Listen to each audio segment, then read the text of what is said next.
They thought they were invincible, armed with the cross, fueled by faith, and drunk on power.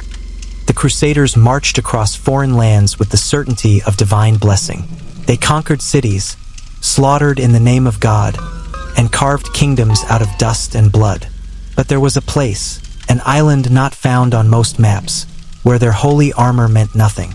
A place where the roles were reversed, where the conquerors became the prey, and their screams echoed through stone chambers that had seen no sunlight in centuries.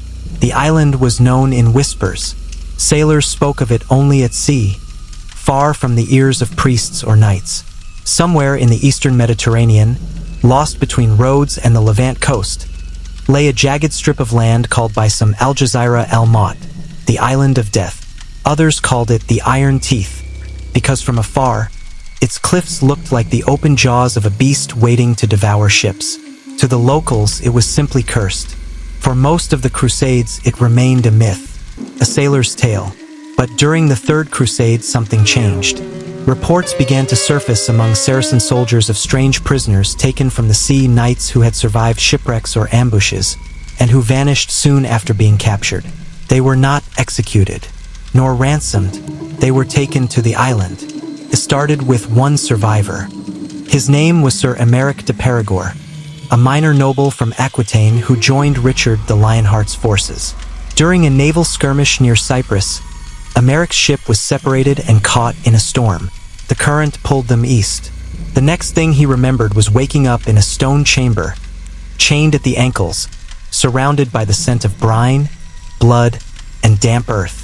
There were others, Crusaders, some from his fleet, others he didn't recognize, some with accents from Italy, Germany, and even England. The captors never spoke. Hooded men, faces hidden beneath cloth soaked in pitch, came daily to observe, not to interrogate. They administered food, just enough to keep them alive. And then came the tortures, not for information, not even for revenge. It was ritualistic, as if pain itself was the point. Each prisoner was forced to endure grotesque punishments that seemed copied from manuals of medieval Inquisition. But these methods weren't European.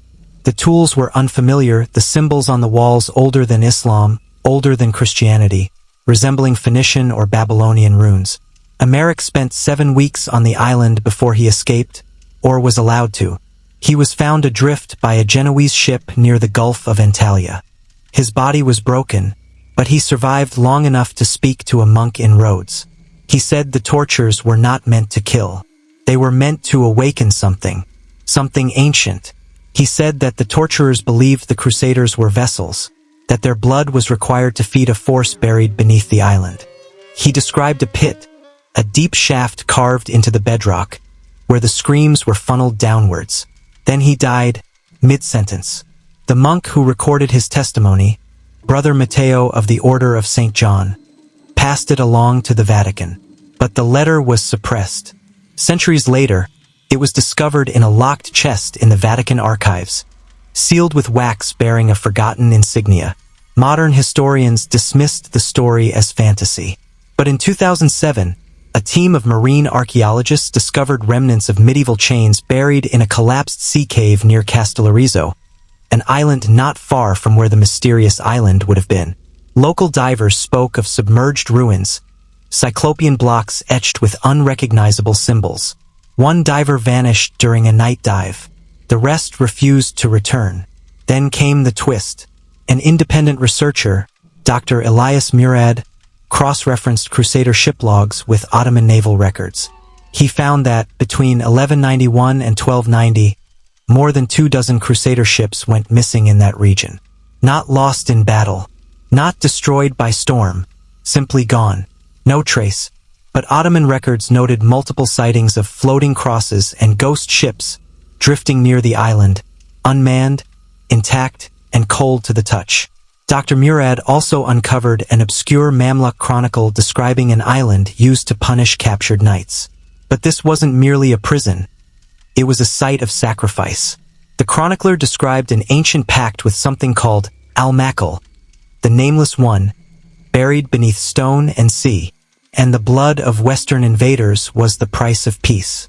If the story is true, then the island was never just a place of torture.